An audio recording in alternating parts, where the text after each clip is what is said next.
Ugh, y'all, I miss E3.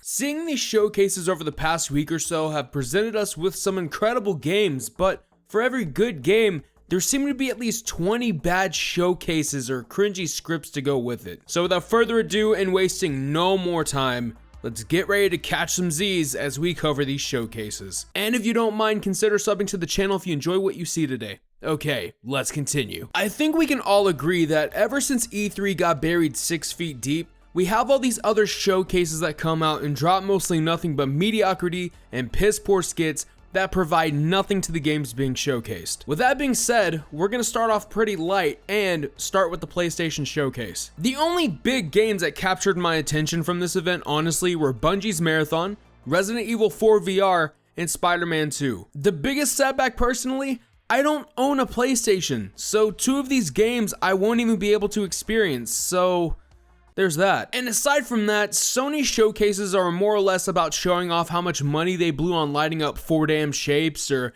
how many variations of the PlayStation logo they can flash on screen. We also got to see their version of the Switch, which it looks good.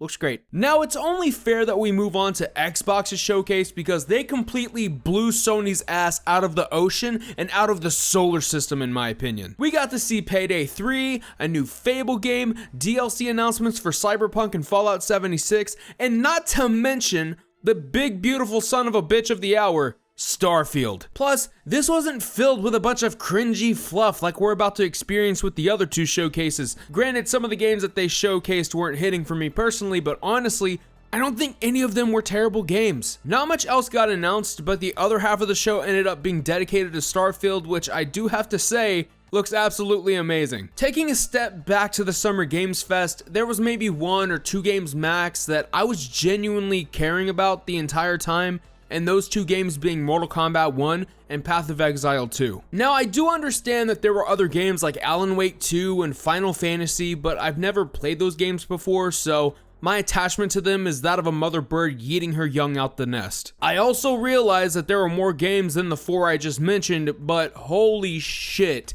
there were so many duds in this showcase. Now, the one that I couldn't even bother finishing because it was just absolutely horrid, the PC Gaming Showcase. Listen, if your show starts off with an unfunny skit that drags, and I mean drags, for 10 minutes, then it's probably not gonna be a good show. Plus, they kept sticking to this tip-of-the-nose joke of AI doing everything but becoming an inconvenience at the same time. I mean, not even the crickets were chirping for this shit. Also, why does this dude look like Steve Jobs?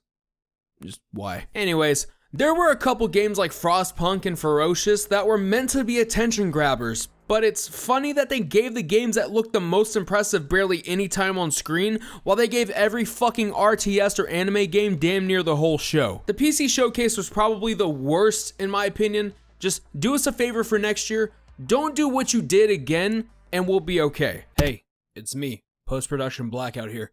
I'm sorry to interrupt the video, but after I said that the PC Gaming Showcase was the worst one, I was watching the Ubisoft Showcase, and now I take back what I said. Ubisoft Showcase was possibly the worst damn showcase I've seen this year, or all time, as a matter of fact. So yeah, enjoy the rest of the video. My final thoughts are really simple, actually. These showcases are not hitting anymore. Is it the games? More than likely, but I also believe it's this need to try to be quirky and relatable. Listen, we know that you guys are here to sell us games, okay? And when you try to script out relatability, you get the complete opposite effect and it just ends up being cringy. There is no amount of script writing in the world that can take a person that is about double or triple my fucking age and make them relatable to people that are either in their late teens or in their early 20s. You just can't do it. Going back to the games that were showcased, we do occasionally get some bangers, but those normally take a backseat to all the 16-bit style games, the RTS games, and even the anime games. Don't get me wrong, if you love these styles of games, I'm happy for you. I bet there's a hazmat team cleaning out your keyboard as we speak, but for me, they just don't do much for me. I know I mentioned E3 as this big, beautiful thing, and while I realize that it was never really perfect and had some duds here and there, I can confidently say that I would take 1 more year of E3 than 5 years of these showcases. And that's honestly because I do believe that E3 forced a lot of these studios to show their best hand possible. because you get one shot at this, right? First impressions truly mean everything, especially to us gamers. And if you show us shit, that's what we're gonna think. Nonetheless, I'm excited for Starfield. I'm excited for Payday 3. I'm excited for a couple games, but holy hell, we need more quality. We need more excitement.